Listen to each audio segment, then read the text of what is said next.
Yeah, so bananas. What the fuck? Yeah, And pajamas. are coming down the stairs. Yeah, you didn't think I would go there. See? That's what you get. Fucking Banana around. man. No one. Banana Man doesn't even remember Banana Man. Or could we call him Canadian Banana Man? Canadian Man. You know, Canadian. I never do. Really? Yeah, I just thought it was like a what was it, Nickelodeon or something? Yeah. Wow, like I figured that out because the art style was like completely different than what American art style is. Yeah. It wasn't Japanese, so I was like, this is something different. Yeah. So yeah, so how are you, buddy? What's going on in your life? Like what's happening with you? My life's okay. Apparently there's a shit that's going on that we need to talk. We'll get into that. Shit Fest? What? That's a new show. It's the Shit Fest show. I can't believe when is the Shit Fest show? What day is it? It's every day? Oh, cool. Yeah, Shit Fest always. Shit, complete shit. What is it? Weekly? It's monthly now. Shit Fest is monthly. It's the monthly pay-per-view. It's the shit per-view. That's what it is. Like that's what it is. Complete shit per-view. Like Jesus Christ.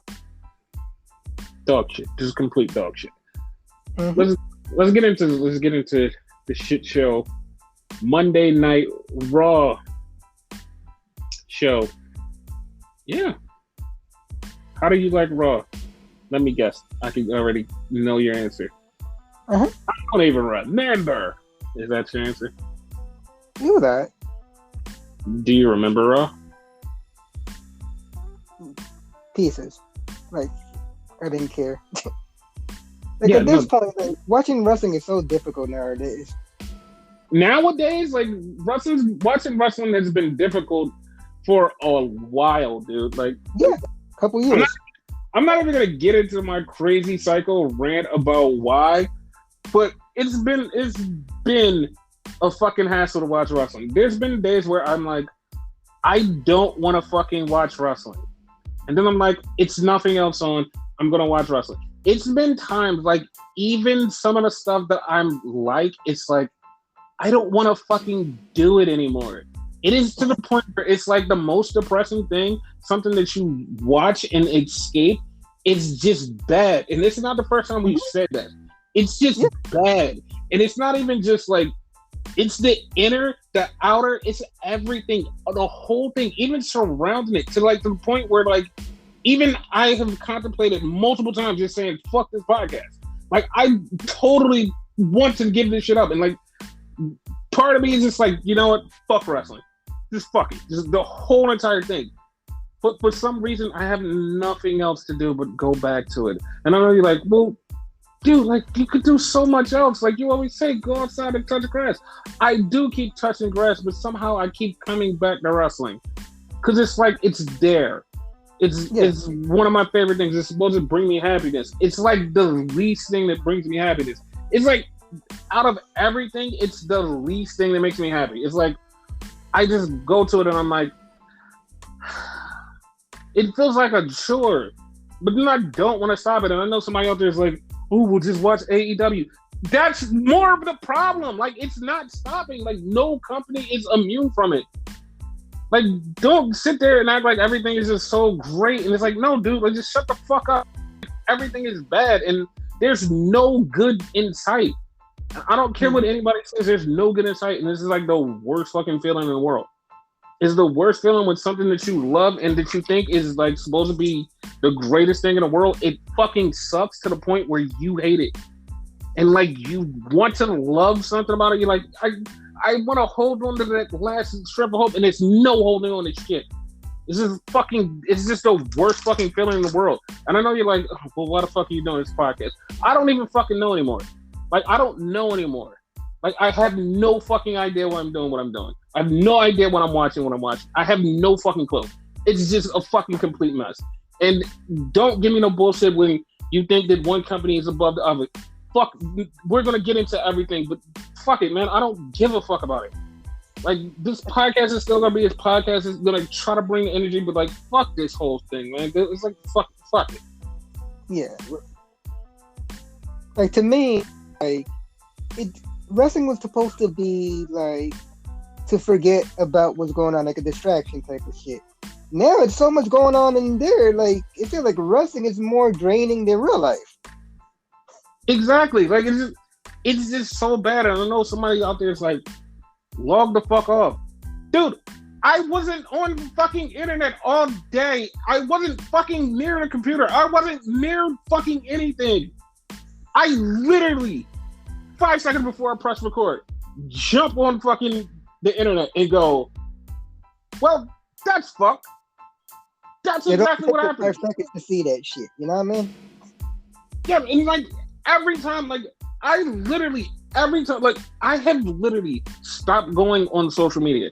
And I know you're like, oh, that's a good thing. No, I have friends that I communicate with about other shit, about fucking anime, comic books, and other TV shows. And like, I talk to them, I'm like, all right, I love talking to you guys about this. But when I go on and my feed is so flooded with fucking wrestling bullshit, it's like, dog, I don't even want to fucking open this app. Because there's always some fucking stupid ass son of a bitch on there just talking fucking out of his asshole thinking that he's some great fucking cult leader or cultist or whatever the fuck you want to call him. Like, and it just bothers the fuck out of, like, I just, before I get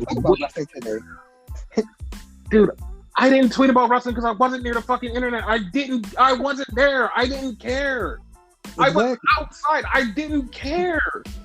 Like I said, I literally logged on for 5 minutes and everything is complete shit. Just like 5 minutes. I just log on and everything's complete shit. Wasn't near the internet at all. Nothing. 5 minutes. Everything is shit. Yeah. But back to Raw, because I know somebody out there is like, I don't even want to fucking listen to the podcast now. Trust me, it's going to be funny. It's going to be enjoyable. It's not going to be as down as you think it is. And like, if it ever gets that down, I'm canceling the podcast. And so I'm going to bring you up. I'm going to make you laugh. I'm going to make you feel something. I'm going to, like, you're literally going to listen to this podcast and be like, all right, this is my escape from the bullshit wrestling. And be like, all right, these guys are kind of funny. Yeah, we're going to try to make you feel better. But like, Jesus Christ, dude, it's so fucking hard. Yeah. So, to Raw kicked off with the MILF, Becky Lynch versus Bianca Belair for the Raw Women's title. How did you like this match? It was a pretty good match. Long, in my opinion. Like, for it being the first match, because I figured there was going to be some fuckery and then go into like a tag team match or some bullshit later on. Mm-hmm. But like, yeah, it was a pretty good match. That's what I was thinking too. I was like, okay, it's the first match. There has to be some kind of weird angle that's going to lead into something later on. Like, all right, it has to be something. It has to be something. And like, in the middle of the match, when Becky like grabbed the turnbuckle thing and started fucking with it, I was like, I kind of figured like they're going to use the turnbuckle and then it's going to be a disqualification. But no, she used it and didn't do the roll up when she grabbed the tights and pinned Bianca Belair to keep the title. I was like, oh, okay, that's a thing. Yep. So then we had Rey Mysterio and Austin Theory. And Austin Theory's like, I still want that picture, Rey. So I'm going to beat you up. El Rey Mysterio, and then I'm going to take the picture. It's like, okay. So They have a match, and Dominic slaps fucking Austin Theory, and the ref turns around and goes, "Hey, you slapped him! Disqualification!" And Ray's like, "Dude, what happened? What happened?" Like, he slapped him. Why'd you do that? The most hilarious part to that, though, is that Austin Theory hit him first. The referee clearly sees that shit, doesn't say shit. His back is turned, but somehow, someway, he's seen Dominic hit him. Yes. What the fuck? Because the referee has eyes in the back of his head when it comes to Dominic. And like the funniest part about this whole thing was Austin Theory was supposed to take a picture with Ray and Dominic in the background. That was supposed to be the thing. Like that was supposed to be like the big thing he was supposed to do. First, when he went to go take the picture, the ref is standing directly in between them, so you can't see shit but the ref. And it's like he's still trying to take the picture. The ref, like, he's still yelling at him. He's like, "I'm trying to take this picture because that's what I'm supposed to do, but get the fuck out of the way." So the ref, like, somebody keeps reffing, like, the ref moves. But when Austin goes to take the picture again, Ray has his back turned, so you don't see what Ray's face is doing. You just see Dominic. And he's taking his picture, and he's like, why won't they just do what I want them to do? He's standing there for another 5 minutes until Ray and Dominic, like the ref pulled them in, was like, "Oh shit, guys, get in position." So they had to turn, so they're facing each other, so he can get the picture with them in the background. It was so hilarious because he kept trying to take the picture, and the camera kept going to him taking the picture, and every time it was a worse and worse picture. I'm like, I know exactly what he's doing, and it's just so bad. It's just so bad. It's like, it is fucking hilarious, but it was so bad. Wow. Like, you can't blame Austin for that one. I would have been pissed. Yeah. And it was just so, like, he couldn't say anything because, like, it was supposed to be one of those spots where you just, like, he takes a picture, blah. But everybody was not in place and they didn't follow along and had to be clued in. It was so stupid. So then we got the Joker, Seth Rollins, showing up. And him and Big E are having this talk about the title match. And when they're going to have a title match. And then Kevin Owens comes out. And Kevin Owens says, "I deserve a title match." He says he puts my body on the line, and he's saying all this stuff. And he says, "Whether I'm here for another 3 months or another 3 years." And everybody zoomed into that line. I was like, "Oh, he's talking about his contract. Oh my God." And this is the thing that, like, to like some journalists, this fell on deaf ears. Like, it fell completely on deaf ears. Like, this part and what I'm about to say, like, fell completely on deaf ears. Like, they literally, like, when they reported on Raw, they just totally skipped over it. Like, nobody, like, didn't hear anything. Like, what? This is something that you should talk about. Especially the part where, yeah, and especially the part where Big E goes, "Listen, Kevin, this ain't no Mount Rushmore over here on Raw." Yeah. And when he said that, I stopped, was like, wait, what? Like, it popped me, like, what? Like, what the fuck? And, like, half of the people online missed it. Like, they totally missed it. It was like, oh, I don't get the Mount Rushmore. And the hardcores like me were like, what the fuck? Like, he actually just called out Mount Rushmore and they talk about contracts in that same exact fucking promo? What the fuck is going on? Like, we all had that what the fuck is going on type thing. And for those of you who don't, Mount Rushmore because of you.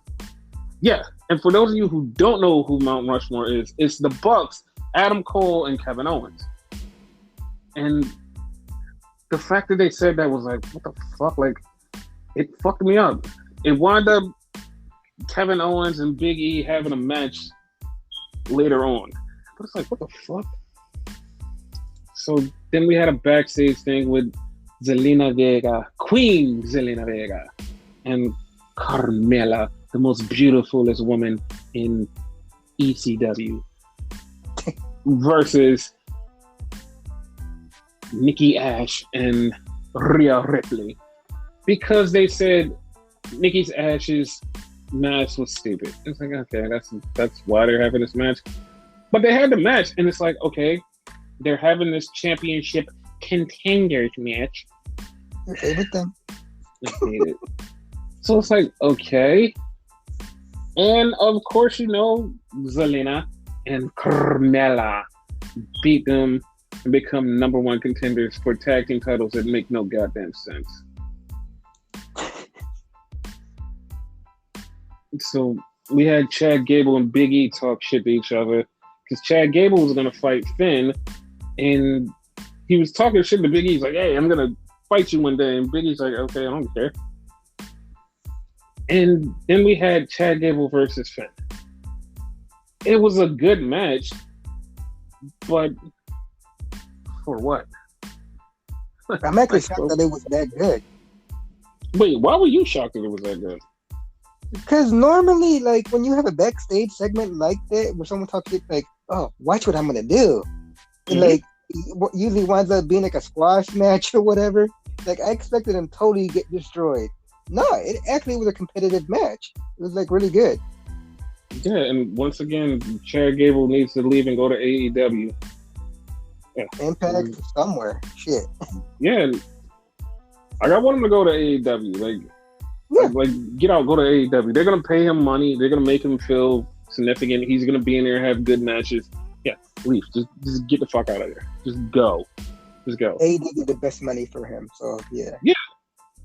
And there's been a couple times where I just be like, so-and-so that works here should just leave. And he's one of the people that I'm just like, they should leave. Mm-hmm. Somebody else, like, later on we're going to talk about that I literally, like, have told you multiple times, like, they should leave. And, like, yeah. So then we had a tag team match, which was the Street Profits versus the Dirty Dog Nasty Downright Rotten Heels, or whatever the hell they call it, which is Ziggler and Rude. They have the match. It's like, okay. RK Bros out there sitting there. It's like, okay, whatever. And then here comes Omos. And Omos is being all scary and scares the shit out of everybody. But Ziggler gets the pin and beats Street Profits. Okay. Where's this going? Because Ziggler and Rude lost last week. So where's this going? Beats the hell. I mean, maybe they're gonna fight for the titles again. I wouldn't be surprised. Yeah. So then we had Tabar versus Damian Priest in a no holds barred any blah blah blah match. It was brutal, and Damian got fucked up. He got fucked up, and then he fucked Tabar up. He fucked Tabar up too, because he has that new the Damian inside rage. So garbage. That pissed you off to like no means. Like, what the fuck? Yeah. It what even made it like stupider was after he won like so angrily, here comes Apollo Cruz and Commander Aziz. I was like, who cares? I want my U.S. title back. It's like, who gives a shit, dude? Who fucking gives a shit? So then we had a John Morrison segment backstage with the 24/7 idiots. I was like, okay, who cares? And it was like he's looking for enlightenment, and somebody was like, his enlightenment is gonna be the Miz, and I hope it's not. I really hope it's not.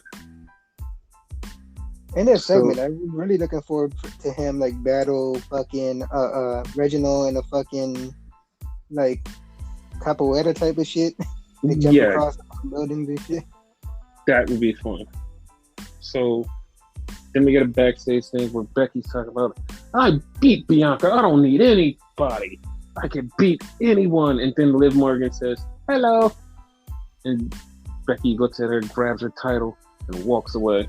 So apparently that's going to be a feud in the future.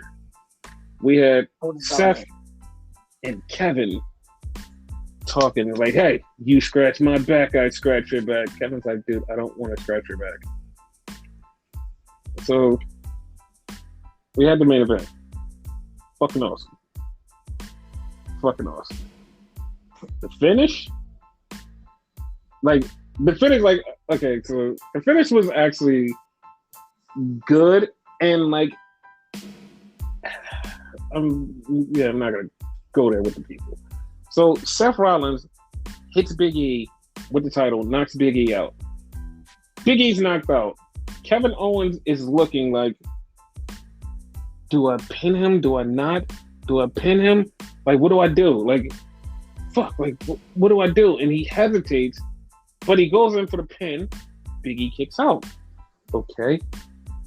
Big E winds up getting a roll up on him because Seth is like, why didn't you pin him quicker? And Kevin's like, I'm going to kick your ass. You're going to shut the hell up. Big E rolls him up 1, 2, 3. And Kevin tells Big E, like, listen, I had nothing to do with that. And Big E's mad. Big E's like, no, fuck that. He's like, dude, I had nothing to do with that. Like, he's a jackass. Like, I have nothing to do with that. He goes to shake Big E's hand. Big E's like, nah. He puts him in a big ending and then leaves. So it's kind of like a triple threat match, looking like, right? Yeah, that's what I'm saying. Yeah. So yeah, that's definitely what I'm feeling for that.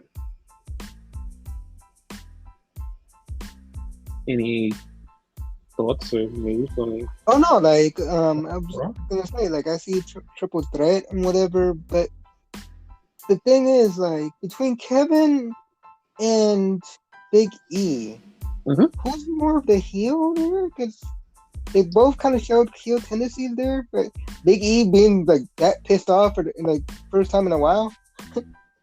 Okay, see, that's where like you feed into the automatic of the other people who look at this and like totally just like don't even analyze the whole situation. Like everybody that said that never fucking even took into account of what was going on. Okay. Like, me and you are having a fight. You tell me that we're cool. Something happens to me in that fight that, first off, I don't know if you have anything to do with, and I'm gonna let you just get away with it and be like, dog, I ain't had nothing to do with it. I'm sorry. I don't trust you. I don't fucking trust you. Fuck you. I don't care. Like, I don't care if you're talking about, oh, it wasn't me, it was him. Dog, y'all had a conversation backstage. So how am I supposed to trust you? Like, he hit me. He showed up. Y'all had a conversation. You never outright said, get the fuck out of here. So how the fuck am I supposed to trust you? Like, I'm not a heel. Like, I don't trust you. Like, you're coming for my title and then you're fucking helping him? Dog, you think I'm supposed to care about you? No. Like, so everybody that was like, oh, he's showing heel tendencies. He looks like a dick for doing it. Like, obviously, you never had anybody betray you in your life because it's like, fuck you mean? Like, if I see my enemy talking to somebody who I'm supposed to be cool with, and then my enemy fucks me up while my friend is there, and then to be like, dog, I didn't know this was happening. No, fuck you and fuck him too. When he clearly saw it too. Exactly. That's what I'm saying. And like everybody that totally misread that and was like, no, he's a heel, he's a dick. It's like, you clearly don't have anybody that betrayed you in your life. Like, no one has ever betrayed you. Like, every time I heard that on the internet, it pissed me off because it's like, you've clearly never had friends. Or you've never had an enemy or anything. Like, you've never been outside. You're into, like, your little insulated community that you have. Like, they're like, oh, so he's such a heel. He's such a dick. Why would he do that? Kevin was just trying to tell him what was going on. And it's like, dude, you've never had that situation. So how do you feel like, it's like, that shit was bothering me like all Tuesday. Everybody kept saying that. I was like, it bothers me. Like, and I logged off. And I'm like, I can't do it. No, I merely said that just to hear your perspective on it. No, like I totally feel like understand that. what's your perspective on Kevin then? Because like he clearly saw that, so that's kind of a dick move. Like that one, I like. I don't think I can let go. Yeah, and like somebody said, like, oh, Kevin is a bad guy for going on the pen, dude. Like, to justify what Kevin did, like, if I win this match, I get a number one contender match. I get a title shot. I get a title shot if I beat him. So, like, yeah, he did that. I can't undo what happened. I know he did it. I can't undo it. What do you want me to do? Stand there and wait till he wakes up and then keep fighting? No, he's on the ground, laid out, shoulders on the mat. Like, you've seen him have that conflict, and it's like, should I do it? Should I do it? And then he did it. And, like, everybody's like, oh, well, that didn't make any sense. It's like, once again, like, you have an opportunity that's presented to you right there on your fucking plate. You're just going to say, now, fuck the opportunity. Who the fuck does that? Like, that's why, like, some of these people, like, if you use regular logic in wrestling situations, you would understand it. But everybody's like, no, this makes no sense. It's like some weirdo wrote it in their house. No, you're a weirdo watching it in your house because you have no idea what outside it. Yes, WWE's writing is fucking garbage, but if you watch it and use real life thinking, you're gonna be like, oh, it makes fucking sense. It makes a lot of sense. It's just that fucking easy. It's like, yeah, some of the stories is shit. Yeah, some of the stuff that connects to this shit. But like sometimes it's little intricacies like that. Just like, if I'm a normal fucking human being, I'm looking at that going, well, I mean, the opportunity was right there. Why didn't he take it? If he would have waited till he got up, I would have been more pissed. But like, bitch, you had a chance. Take it. That would have come like that. Yeah, like what the fuck? Like I don't understand. Like, yeah, like that bothers me. Like the internet bothers me sometimes. Like I was saying earlier. That's why, like, kind of just like push it to the side. Yeah. We're going. No, I was gonna say that the only reason I brought it up was to see like your thoughts on it. You know what I mean? Because like you like speak on it better. Because I feel the same way and whatever. I just couldn't put it into words. How do you think Owens is gonna get in this match though? Because he lost the match, so it could be argued he can't be in it. Yeah, but that's the thing. Mm-hmm. He lost the match, but now everybody's gonna say he can't be in it. He's gonna be trying. Like, first off, he's gonna try to prove to Big E, I didn't do that. I wasn't with him. So now it's gonna be like, oh well, then fight him. He's gonna fight Seth. He's gonna wind up beating Seth, and it's gonna be like, oh well, now he's in number one contender. And it's like, it could be that way, but like the whole thing is gonna be, it's gonna be really murky because everybody's gonna be like, wait, is Kevin working with Seth, or is like this just is it weird? It's gonna be weird for a while, but it's gonna lead to the triple threat, and then like it's gonna reveal either Kevin's really with him or Kevin's not with him. So interesting type storyline there. Yeah. Cool. Like literally give him something for 3 months. It doesn't even matter. Yeah. Because January he's fucking out of there, so who cares? Like for real, like who gives a shit? Like January he's out of there. So then we get toxic, and I'm gonna say some really controversial shit here. Really controversial because, like I said, this podcast I really don't care. But like, I'm gonna say some really controversial shit. It started off with Mandy Rose, and everybody's thirst for Mandy Rose is ridiculous. I am 100%. The thirst, the swooning for fucking Mandy Rose is ridiculous. Like, it's ridiculous. Like, everybody's like, oh my god, she's so fucking hot. Oh my god, she's so hot. And it's like, dog, like, I don't know what the fuck is going on. Like, why do y'all think she's so hot? And I know somebody out there is like, come on, man, you don't think she's hot? No, I don't. She's not even in my top 5, like, WWE women. And it's like, I don't, and I know you're like, oh, look at her ass or look at her tits, like look at her face, like she's so gorgeous. Dog, once again, she's not in my top five. Nothing about her fucking appeals to me. It's like, oh my god, it gets me hard. No, nothing appeals to me about that. And I know somebody out there is like, you're fucking sexist. No, I'm talking about the people that thirst over her. I don't get it. I don't fucking get it. I'm sorry. I don't get it. How do you feel about it? No. Okay. Okay. First off, that's bullshit. Like, it's unavoidable. Okay, it's like everything is unavoidable. Like, if somebody's like, "Oh, I don't watch wrestling for that," fine, you don't watch wrestling. It's right there in your face. It's literally sticking a plate of meat in your face and going, "I know you eat meat. Look, this is meat. It's right here. It's served to your liking. You can look at it."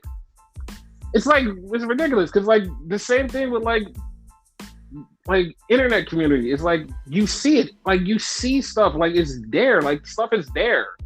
It's not like no matter what you're doing, like even your favorite TV show, it's a hot chick there. It's like, yeah, and I know somebody out there is like, but what if we go the other way? It's a hot dude there. It's a hot somebody there. Like they're like fucking movies, commercials, anything like. They all cast beautiful, eye-catching people. So it's like that fucking like that's why it's a thing. Like even if you're sitting there like, I don't watch it for this. I watch it for like just the moves. Yeah, it's fine, but it's unavoidable for you to see some hot women there.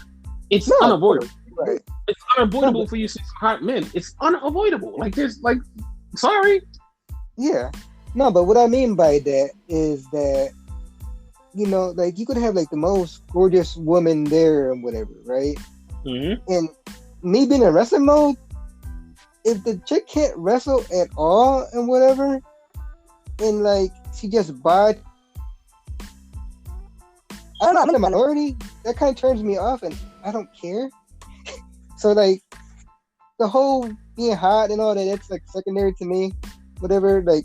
If you're pretty and can wrestle, that's a plus to me. Yeah. No, 100%. Yeah. Like right now, like we always record this while Impact Wrestling is on. It's Madison Rayne versus Mickie James. Both women are beautiful. Both women can wrestle.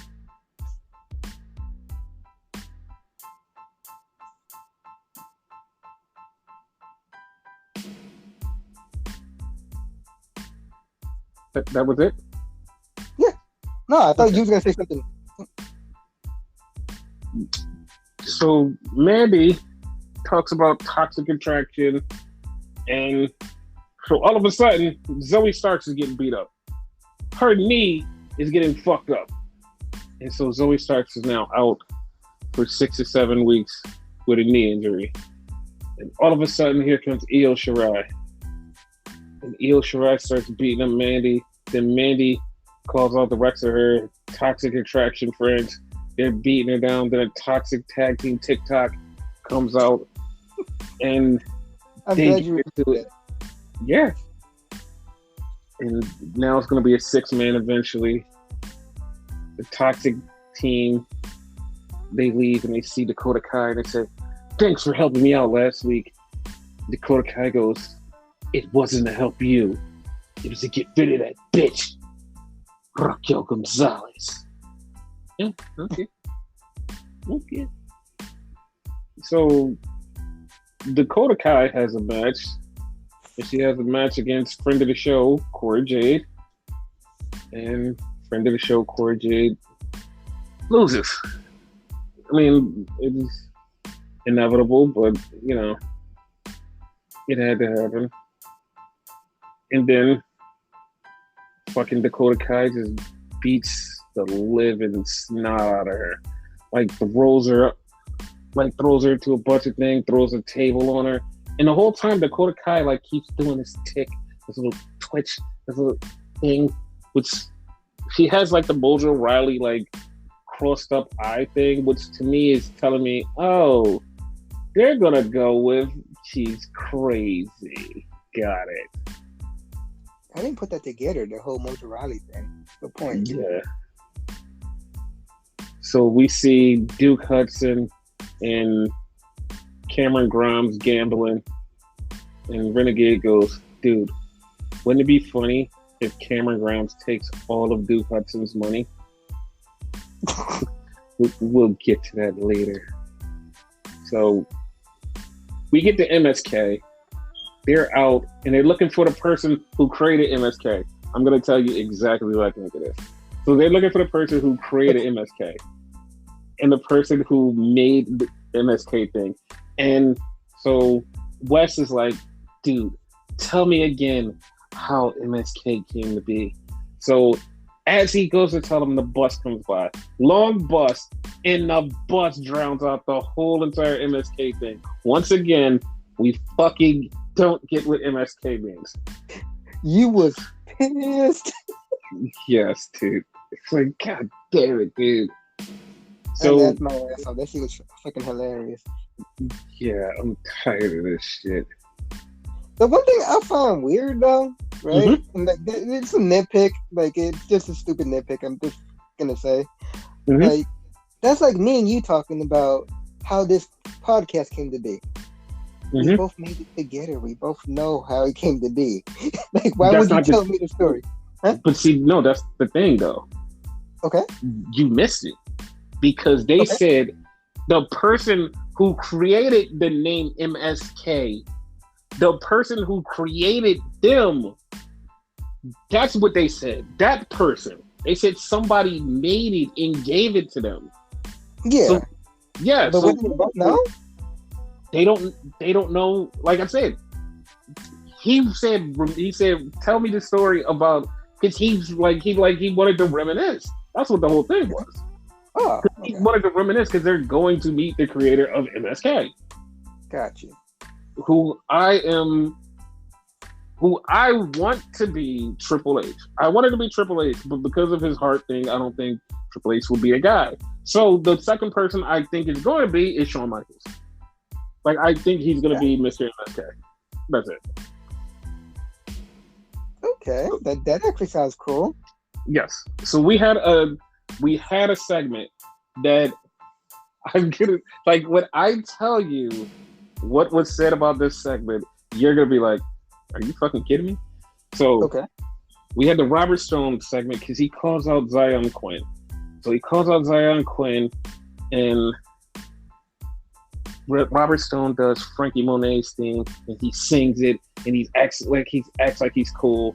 And then Zion Quinn was like, "Okay, I'll sing." And Zion Quinn sings "Sexy Boy" from Shawn Michaels. And then he just beats up Robert Stone and lays him out. So somebody goes, "Oh, they're trying to make Zion Quinn sexy and appeal to women. I don't think it's going over well." And I am just like, you gotta be fucking kidding me, right? You have to be kidding me. It's like, yeah, I don't think it's going over well. I don't think women are attracted to him the way that WWE wants them to be. I'm like, you're fucking kidding me, right? What You're the fucking fuck? You're fucking kidding me, right? This guy was on TV for literally 2 seconds. It literally, the whole entire timeline of women was just like, "Oh my God, who is that? Oh, he's so hot." Running it back, and they literally just melted. Literally, this is the funny thing, and I, like, from a female friend of mine, she goes, "The one day I fucking miss NXT and he's out there dancing, oh my God, like, what the fuck is my luck? I can't believe I missed that." And it's like, dude, it wasn't even that good. She's like, "No, but it's him. He's so fucking hot." And it's like, dude, what? It was a fucking joke segment. And, like, I looked at all of the women still thirsty. I was like, "Look at his moves. Look at the way he's moving. Oh, I know he do nasty." Like, it's a fucking joke segment. Why are y'all still thirsting over him? Like, that was my beef. It's like, they really like enjoy him to the point where I'm like, this is supposed to be a joke segment, and y'all are still enjoying the joke. Like, can this this is gonna sound really stupid, but like, can this man do anything to not be hot to women? Probably not. Because like and the bad part, this is the part that literally threw them off. When he spoke and had an accent, they were like, "That's it, sploosh." I'm like, but like sploosh. I'm like, okay, dude. Like there's last week. I swear that's a fake accent. No. He did have an accent. He did, but like it wasn't so deep. Okay. So then he winds up having a match with Robert Stone and beats him in like 3 seconds. Did you even call that a match? And the referee did the 1, 2, 3. So it was like, okay.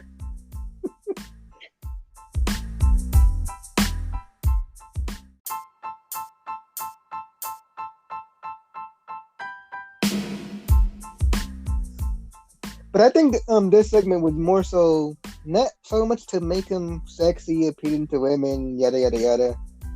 Like probably to give him more of a personality. That's what I was thinking too. But like, you can't tell some people who are like in wrestling mode and don't understand life.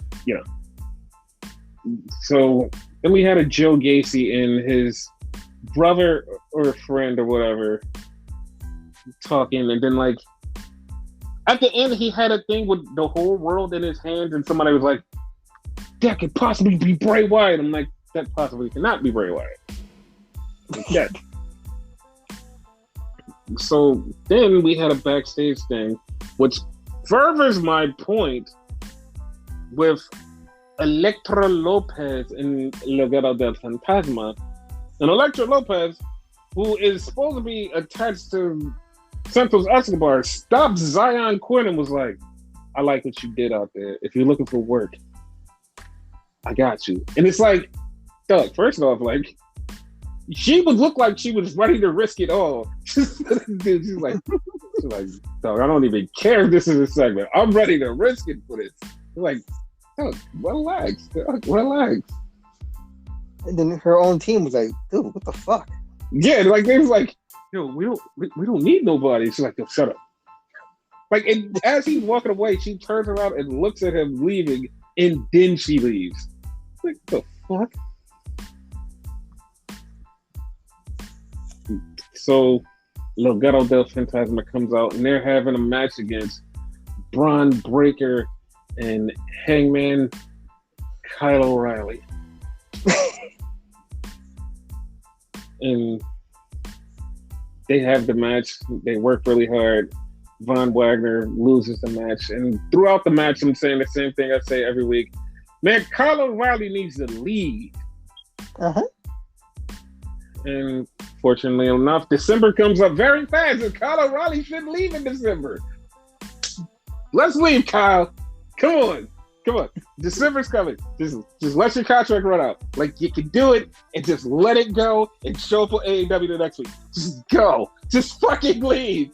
Dude, just fucking leave. Him, Chad Gable, a couple of people. Yes, just fucking leave. Like, it's easy. Like, you can just leave. Because your contract's coming up. They can't do anything. If you don't re-sign, they can't stop you.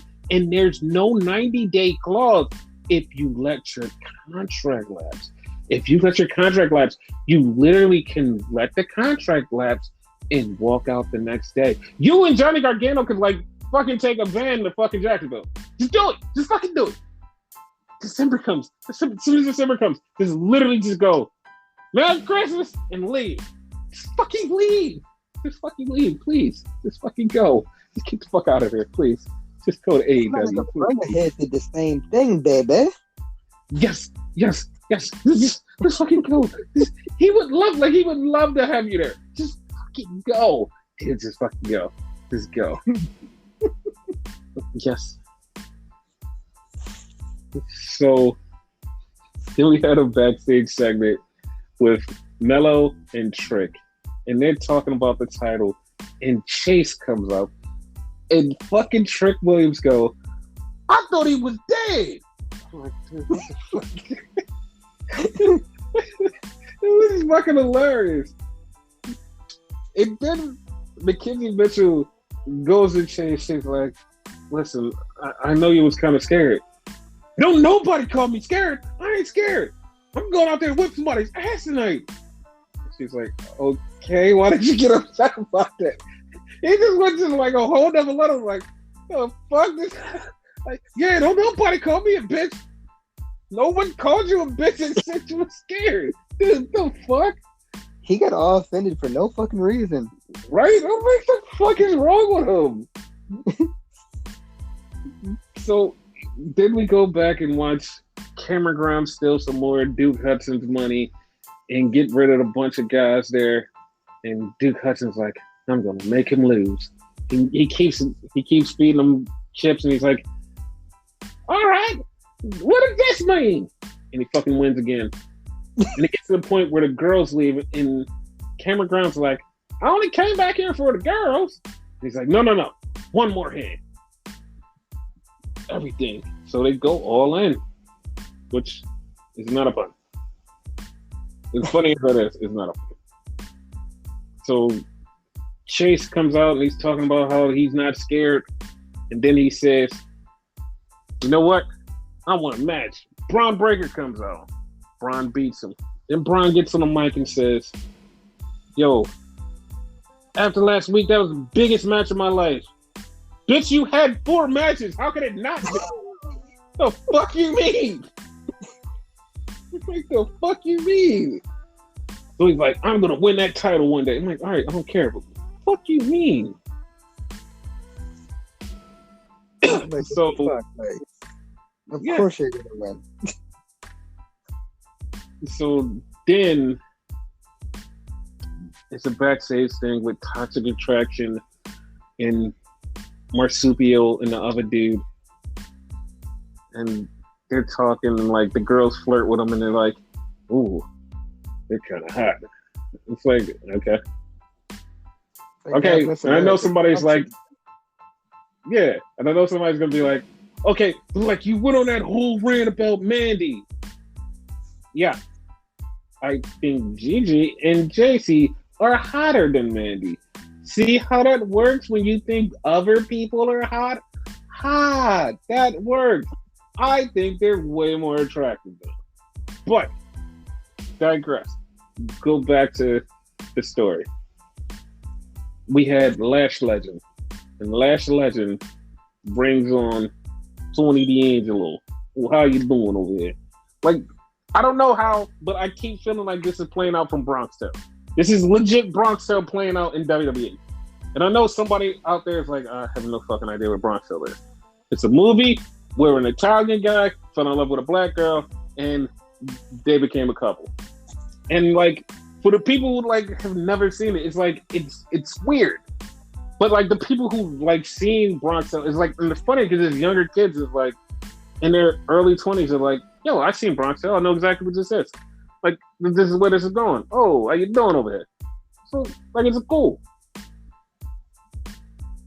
But did they have like these mobster? Dude, it didn't have any mobster undertones. Like, C was literally a fucking, like, he was a fucking, like, kind of a son to a mob boss. Okay. Sonny was a mob boss, and C was like his right-hand man, his little young boy, his son. Because Sonny, like when C was little, Colotoro, when he was little, he used to hang around Sonny. He used to do things for Sonny. And as he grew up to become part of the mob. Like, he didn't do mob things, but like Sonny looked out for him because he was a man, and he just thought of him like his son. He was like his little son, but he wasn't his son. C's dad actually drove a bus and was a hard-working dude and didn't want C to be around Sonny because Sonny was a gangster. And he was like, he's a mobster, he's gonna do this and blah, blah, blah. But he still hung around him, like he still snuck around and hung around him. And it was a good movie. It was a really good movie. Great movie. One of my favorites.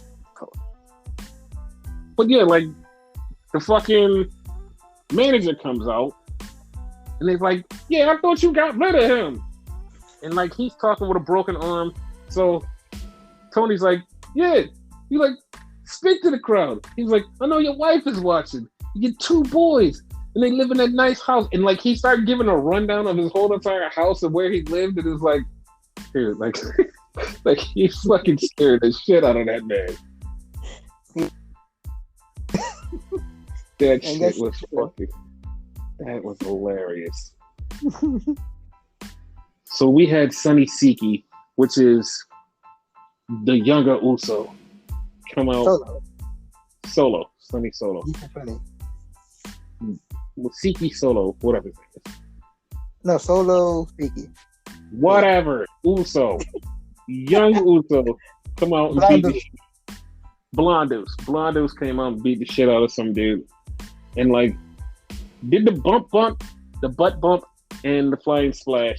Samoan heritage. At its best, baby. Probably didn't do the fucking Samoan drop. Yeah. So we had Brooks and Jensen talk their little Brooks and Jensen bullshit. Hey, we like to drink. My daddy drink wine. My daddy drinks wine. Hey, our daddies are cool. We gonna be like our daddies when we grow up. One of you's daddy actually was a wrestler. The other daddy, I don't know what he does. So I don't know how your 2 daddies are the same. That's just the thing. They came across as brothers though in that promo. So. I did well. I mean, brothers in like a cause, I guess. Like I guess that's what you could call it. Like brothers in a cause. Yeah. So, LA Knight is out there while Boa is taking on Grayson Waller. Grayson Waller loses to Boa. So it was like, okay, cool, whatever. Their thing is going to continue. Cameron Grimes wins all the money from Duke Hudson. Duke Hudson starts crying a little bit. Says, oh man, I'm sorry. I wish I had more time and money with my money. I don't know why I just did that. This is weird. It's weird because that thing was weird. So we had a Boa thing where Boa is backstage looking at the hand and he goes, and touches the chair and he has like face paint. Somebody goes, I guess he's becoming a great Muda. I guess you're becoming a big dick. So whatever. Moving on. We had Kaylee Ray, and I literally was saying in my mind, Kaylee Ray, please quit or like get released. You don't need to be here. That's how I felt. So she'll only get released when she's in the main roster. That's how this works. No, it doesn't. I'll tell you why. It's a joke. No, I'm joking. Oh, I know. So we had Trick and Mello come out because, Tommaso Ciampa was out there and they said, hey, I got the A belt. Whatever. I got the A belt. Ciampa hits Trick and then he's backing up and all of a sudden here comes Johnny Gargano that looks at him. Johnny looks at him and says, hey, I'm leaving soon. And Ciampa says, I'm stuck here for a while. Oh, well, sorry. It's okay. So Johnny walks in the ring, and then here comes his son-in-law, whatever his name is, Dexter Lumis. I forgot his name. Dexter Lumis. So they had a match against Trick and Mello, and Mello picks up the win on Dexter Lumis, setting up the whole Johnny Gargano versus Mello for the title thing. I kind of don't want that. Why? What's wrong with that? What? Nothing. Absolutely nothing. That's going to be an awesome match. Oh, but then you said it like you didn't want it because like it sucked or something. No. Hear me out, right? Mm-hmm. It's going to be an awesome match. The reason I don't want it is because Johnny went for this title multiple times. Right about now, like Johnny has done everything. Like that's another one that needs to go to AEW. Yeah, but that's the reason why I want him to do this, so he can put over Mello, and when he puts over Mello, it'll be good because everybody be like, "Oh wow, Mello beat Johnny Gargano! Wow, that's so dope!" Wow, yeah, but I kind of rather like Dexter go for this title. Oh, he might. He might, sweetheart. Like the story might be like they'll probably take like storyline wise they'll take Johnny out, and Mm-hmm. then Dexter probably would want revenge. So Yeah.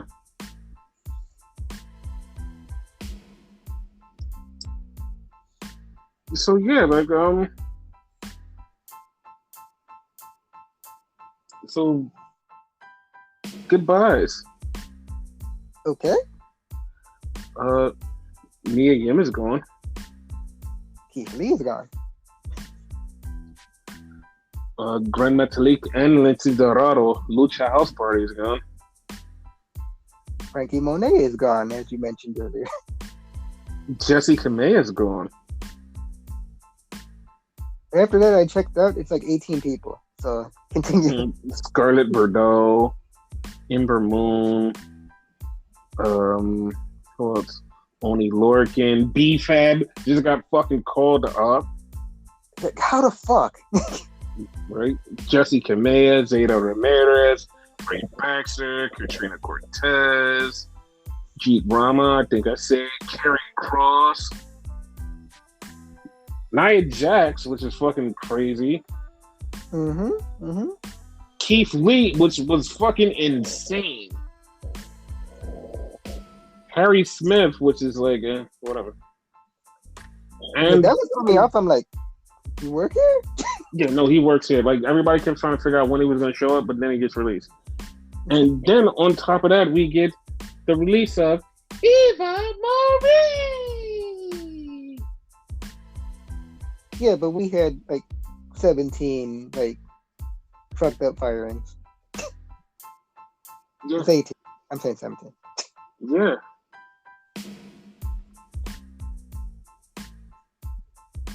Odd how they fire Eva Marie though. Yeah. Since they made such a big deal out of her, you know? Mm-hmm. Like I don't know. I don't know. Like it's like we said in the beginning of the show, shit best. Yeah, like I said, soon as I logged in to see that, it was like, what the fuck? It was like, what the fuck? Like, soon as I logged in and I seen that, I was like, what the fuck is happening? Like, what? Like, why? Like, why the fuck? Like, why? Like, please tell me why.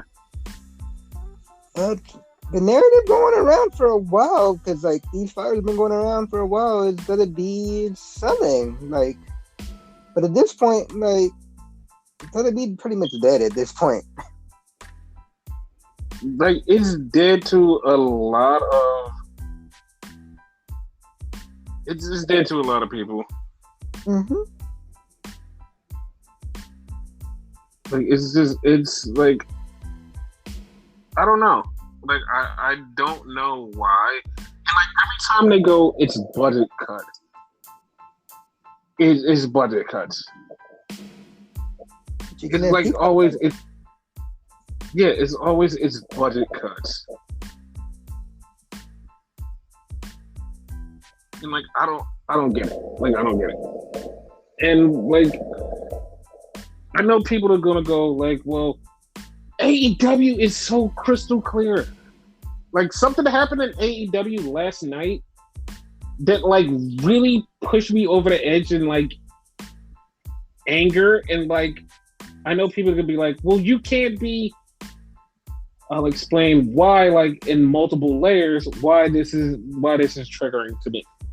Mm-hmm. So, Selena Del Sol, or Samara Del Sol, whatever the hell he wants to call herself, formerly known as Kalisto, was talking about how like Brody Lee was like, he loved Brody and he just like, he inspired him to want to go to AEW. Now, he said that in the tweet and he spelled his name wrong. He said instead of BROIE, BRODIE. I know I said it wrong. He spelled it BRODY. And it's like, okay. So Jericho's like, that's not how you spell the name. I'm like, check your spelling. And then like, everybody was like, that was kind of rude of Jericho. And then Amanda Hubert was like, don't do that, man. He's right. And it's like, okay, what It's like, don't disrespect somebody. If you're gonna say somebody's name, be respectful and learn the name. And it's like, oh, wait, what? Like, hold up. This is kind of like, you know, people are like, well, that's her dead husband. Like, give her some respect. And it's like, no. There was something deeper there. Because a tweet from somebody else who was praising somebody and said somebody's name wrong who had died. And Jericho was like, yeah, brother, like, yeah, that's cool. Like, yeah, that's awesome. And a lot of people put it together, and like, I'm not gonna say it, but you know exactly what's going on. When you read it in the way that it came across with the anger of him saying it, it came across with like a lot of deep anger. And it was like, why? And once you put it together and like scrape back that first layer of why it was more layered towards, some people are going with the R thing, and I know you're like, what is the R thing? If you know what it is, it's a thing with, you know, two different people who grew up in two different backgrounds and can't help the way they are, and one person goes, I don't like that person because you were born that way and you can't like speak my language because I am this person and I think I'm superior, that type of thing. That's the R word. And then some people are like, well, maybe there was something like, you know, something that happened a long time ago that like sending this person off. Yeah, well, it made Jericho look more like a dick. And the thing that pissed me off, like that made me mad about this whole situation, was Kalisto. Was Samir Del Sol, Kalisto himself. Because the first thing he did was, I'm sorry, Kanan, I didn't mean it. Like, I'll do better next time. You'll do what? Did you fucking apologize to this man? Like, you fucking apologized to him. Dude, like, as soon as he apologized, I was like, you know what? Fuck this, man. Like, you apologize like first off, you apologize like this man owed you a check. And like he made you. That's what we doing out there. And you're like, okay. And like the funny part about it was like the people who like the normal minded human beings was like, that was fucked up. Like that was fucked up with the whole Jericho situation. Like they was like, it's something more, but like fuck Jericho for that. And like the thing was, a lot of AEW fans like even was like, dude, come on, like he was still trying to talk about Brody Lee. And then like the one thing that kind of like kicked off some boxes, and I'm gonna get into like this story because like this is like kind of leans into what I'm about to say. A lot of the AEW fans was like, dog, English is his second language. Be kind to him. Hold up, wait, what? He speak like English, like from what I've seen. Like, what the fuck? Yeah, like that was like, I was like, oh, wait, what? And like there was something I seen like on some forum where like they was like, WWE fans are more right wing and Republican and racist. Here's why. And they had a long video, like a fucking 18-minute video on why WWE fans was more right wing and racist and like more fucked up than AEW fans, and why WWE like supports like all of the bad things. And it was like, huh. I know I'm gonna piss some people off. Like I know some people just like turned off the like, you're going to the politics. Fuck you. Like this deals with it. Like the fact that they did that, it was like, what are you talking about?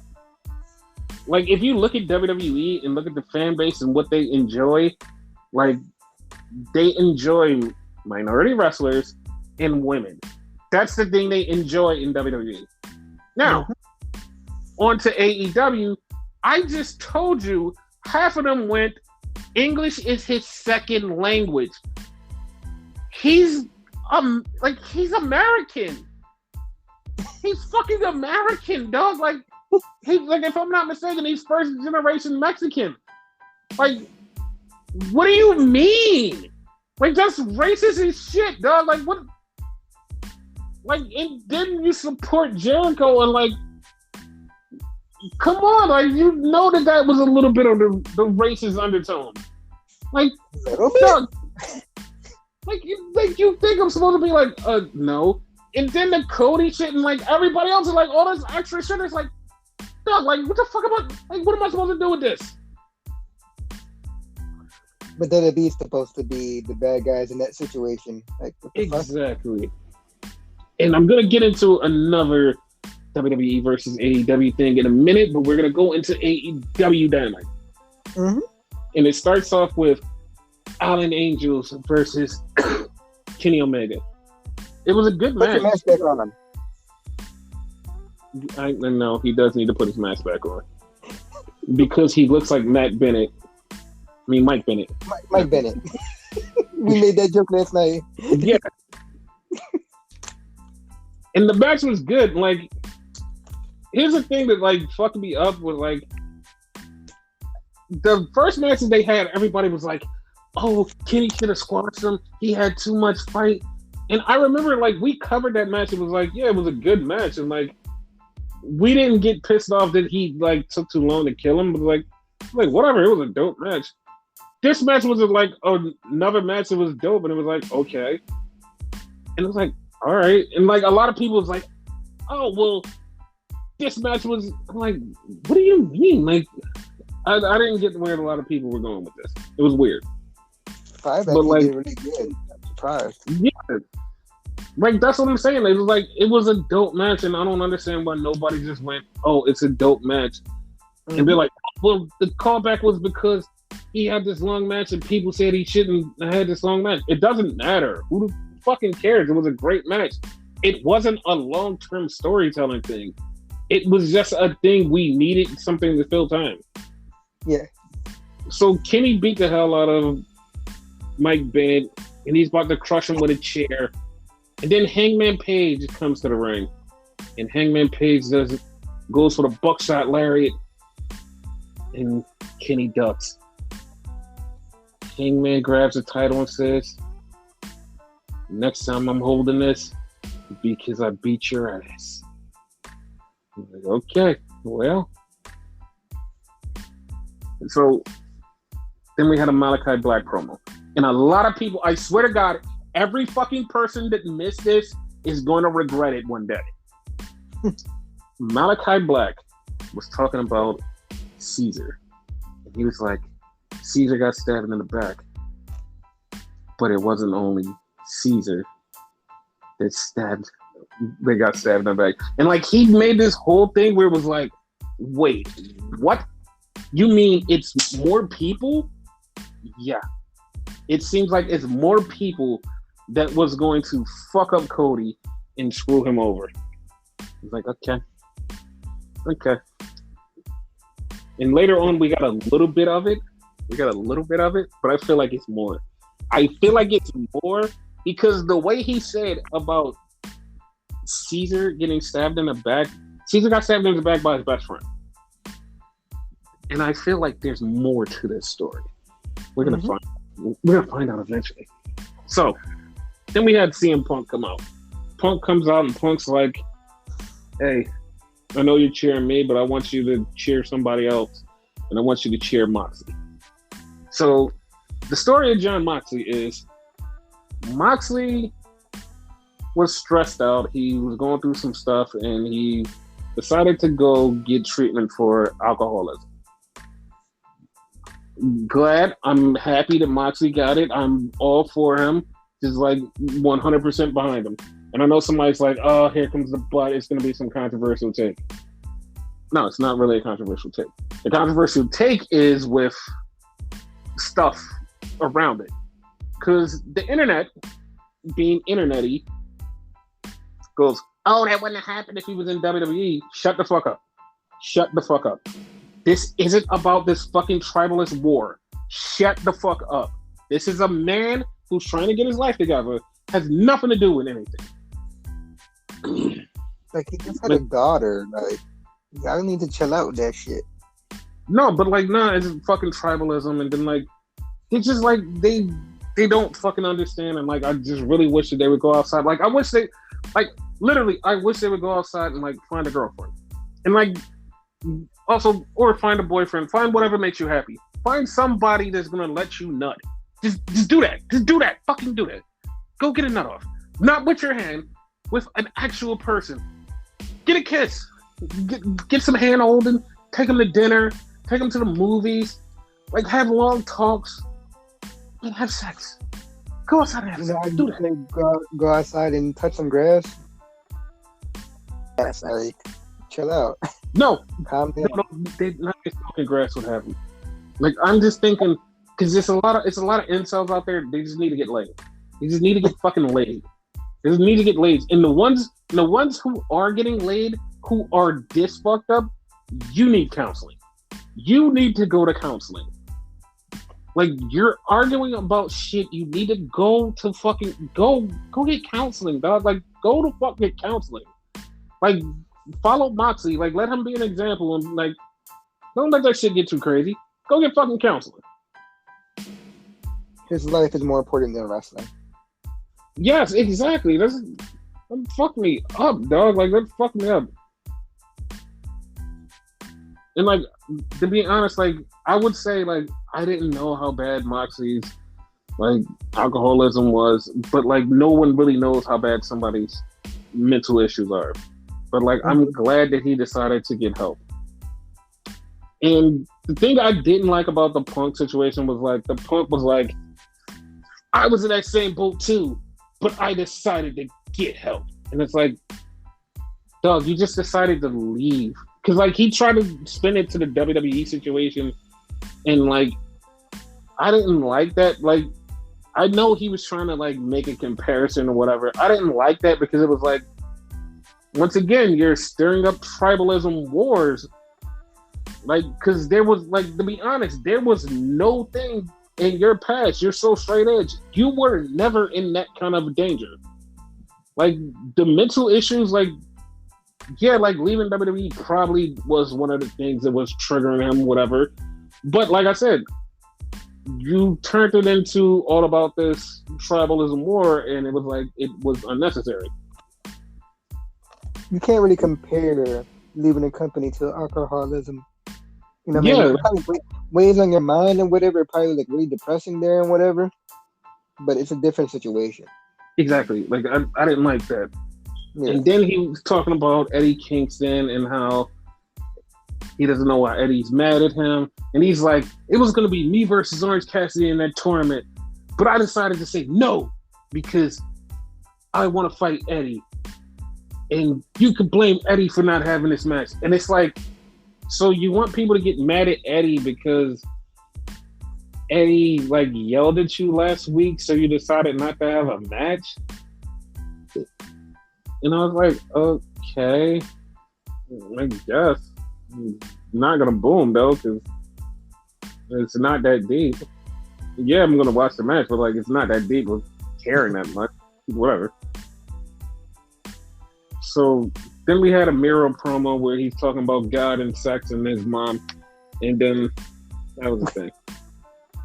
We had the Elite backstage, and they was talking, and Christian showed up, and then Jungle Boy showed up. There was a lot of fighting. Then Luchasaurus showed up. There was a lot of flipping and diving, and then a lot of people got hurt, which is leading to their matches at Full Gear. So I don't really care. And Christian did the one-man concerto, and that was a thing. It was like, okay. Did he call it that?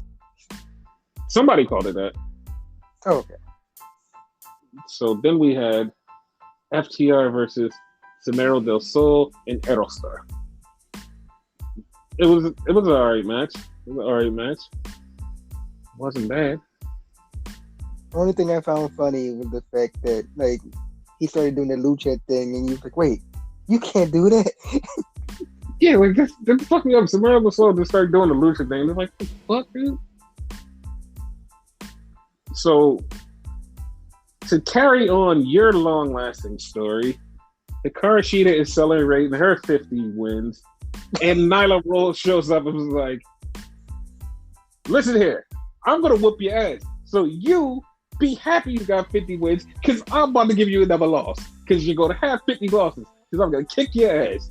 It's like, This is all renegade stuff. This is all his story. Which one of them you think is gonna win? Like this match at least, not the tournament, but the match. I want Nyla Rose to win.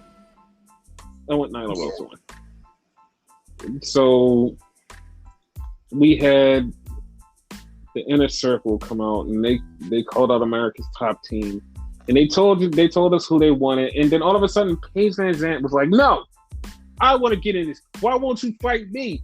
Blah blah blah blah blah, and she said something about taking on a bunch of guys, and like in my mind, I'm like, you're giving him you're just giving him ammo. It's like I'll take on a bunch of guys. It's like, dog, like you're literally just feeding them ammo. And like Jericho, like I didn't like this at all, and not because I hate Jericho. I didn't like what he said because he goes, "Yeah, you can do something to put it on your OnlyFans," and it's like, why are you shaming sex work? Exactly. Like that shit pissed me off. It was like, dog, you don't shame sex work. What are you talking about? Like, and everybody in the crowd was like, yeah, fuck OnlyFans.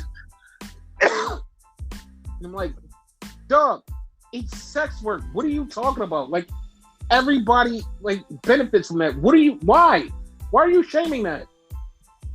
And like half of the crowd like fucking go on OnlyFans anyway. Like, what? Like, why would you shame that? Like what is happening? Like, it's just so like outdated and old. Like, ew, just like yuck.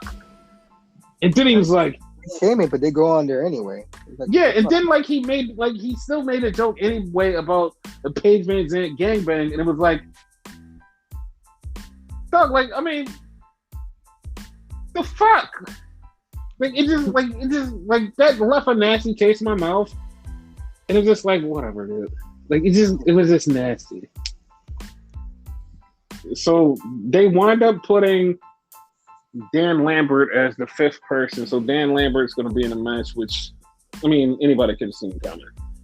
Yeah, I actually called that too, like from the beginning. Yeah. So then we got a backstage promo, and me and Renegade caught exactly what happened here. We caught exactly what happened here. So it's Matt Sydal and Lee Moriarty, and they're talking to Dante and Leo, and they're like, "Yo, we're gonna have a tag team match," and like they keep talking, right? And he goes, "Yeah, me and Lee on Friday," and he's like, Leo Rush goes, "Yeah," he's like, "Yeah, we're gonna have a match. I'm gonna be in Dante's corner. You're right, I'm gonna be in his corner." And it's like everybody's like, "Yeah." It's like they're gonna have a tag team match. I'm like, are y'all dumb? Like, he said he's gonna be in his corner. He didn't mean as his tag partner. Like, soon as said the Renegade was like, "Yep, that's exactly what I was thinking." Yeah. So it's gonna be somebody else. Who you think it's gonna be? No. I think it's gonna be a one-on-one match with Leo Rush in the corner. That's exactly what I think. I think it's there too, but if it winds up being a tag team match, it might wind up being Darius, Dante's brother. I hope so. Yeah. Because he's been going for so goddamn long. I don't fucking remember where the fuck he's been. Exactly. Like, that's why, like, that's kind of me being hopeful, because I don't think he's injured anymore. Because I swear he came out once for, like, one of Dante's matches toward the end. He might have. Yeah. So I think they're just not using him. Now, Matt Sydal, that's the one that's injured. Yeah. So then we had a match between my bae Jamie Hayter and Anna Jay. Now, controversial take. There's a lot of controversial takes on here. Super controversial. So, once again, the Mandy Rose effect with Anna Jay. She's pretty. She's young, hot. Everybody thinks she's so great. I don't think she's as good as everybody wants her to be. Feel me? No, I feel you. The only thing I would say it differs, right? Mm-hmm. Is the fact that they do the same thing to Ty Conti, and I kind of think fucking Anna Jay is prettier than her. Okay. So, once again, controversial take. Mm-hmm. You don't. Ty Conti. No, I think Anna Jay is very pretty. Yeah. I think Ty Conti below the waist is very attractive to a lot of people. Okay. And I know somebody's out there like is going to totally misinterpret it and be like, "Did you just call her a whore?" No, I was talking about her ass is fat. That's what I'm like. So to clear that up for anybody who's gonna be like, "Oh, you called her a whore?" No, I said her ass is fat, and everybody thinks her ass is fat and they think it's great. That's why everybody's like, Ty Conti is better. Plus, Ty Conti can actually wrestle a little bit better than her. Sorry. Yeah. So that's just there. But then Thunder Rosa came in and drop kicked the shit out of my bae, Jamie Hayter, and set up for their match. Here's the funny part about the Thunder Rosa run-in. Mm-hmm. Thunder Rosa ran in heel boots and did that drop kick with no problem.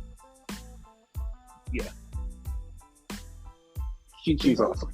She was awesome. So we had a Jade Cargill promo where Jade is talking about she's gonna rename the title to That Bitch Title. Yeah, I'm like, all right. The bitch. Yes. So then we had. I want to do the Big Show song. What's the Big Show? No. So then we had MJF come out and he was talking shit about Darby. He just kept running his fucking mouth. Darby was in the crowd. He just kept running his fucking mouth. And Darby said, "Listen, Max, I'm going to fucking wrestle you. I'm not going to kill you. Right now, I'm going to try to kill you."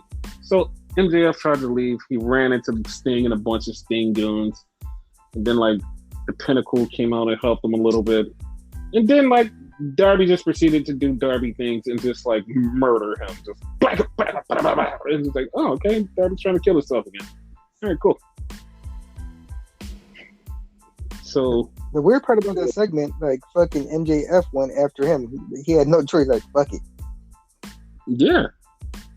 Because, like, MJF, like, he couldn't leave, so he's like, yeah, fuck it, I'm just going to go after him. So then we get to the main event, which is Cody versus Andrade. So the match is, okay, Cody's getting booed the fuck out of him. Like, everybody's booing the fuck out of him. Just booing the fuck out of him.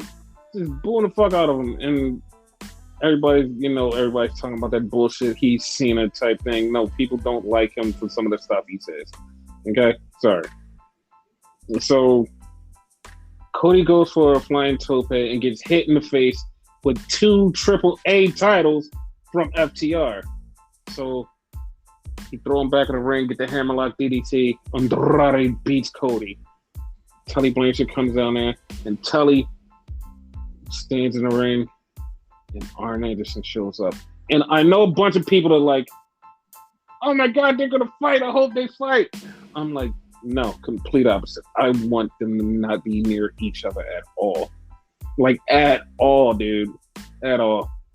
And I know you're like, yeah, like, and I know people are like, wait, it's because they're old. No, it's because I'm nostalgic and I'm fucking love those two guys and I want them to be a fucking tag team. I'm not happy when they're against each other. Fuck that. So something that I forgot to mention, when FTR came out for their tag team match, they had the Midnight Express music, which I fucking loved. Fucking loved the shit out of that. It was great. You know what? It sounded familiar to me. Cause, like, I noticed new music, but I don't know why it sounded familiar. Yeah, it was so great. So then we had a fucking promo with John Silver. Now, if you don't watch fucking BTE, if you don't watch fucking, like, and hear the rumors and the bullshit, you wouldn't have known this promo, and this promo wouldn't even have stuck to you. You probably wouldn't give a fuck about this promo. You'd been like, whatever, who the fuck cares? What the fuck are you talking about? Because he literally just went inside baseball and just talked about shit that you're like, dog, like, I have no fucking clue what you're talking about. But to me, it was like I understood everything he was talking about because I know everything that's going on. And he made references to Adam Cole cutting his hair, changing his name, and doing all of this stuff that basically, quote unquote, WWE wanted him to do. So that's why they made that joke. But if you don't know that stuff, it just came off flat. And everybody, like, even the people in the building was like, what the fuck is he talking about? Who the fuck is Budge? What the fuck is going on? I'm like, did he get hit in the head? What's happening? Like, that's literally what happened. Luckily, they made him do it out of everybody because, like, he tends not to make sense with his promos anyway. So that's probably why they chose him. But, like, no, on BTE, it's like he's the one who's trying to be Adam Cole's friend and, like, do all this stuff with him. Like, it's him who's trying to push this. And it's like, so, like, it's so dumb because, like, it made no sense to the normie who, like, the normie wrestling fan is not, like, super hardcore into everything. I'm just a psychopath that, like, sometimes has nothing to do and is totally into everything. So, yeah. So, then we had the main event.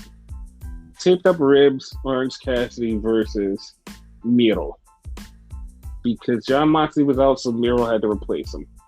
Miro beats him down. Miro puts in the accolade. He taps. It's going to be Miro versus Bryan Danielson at Full Gear. First time ever. Yeah. So, that was Dynamite. Yep. Yeah, so that was that. Do you have anything else to say? Anything at all to say? Nope, I'm good.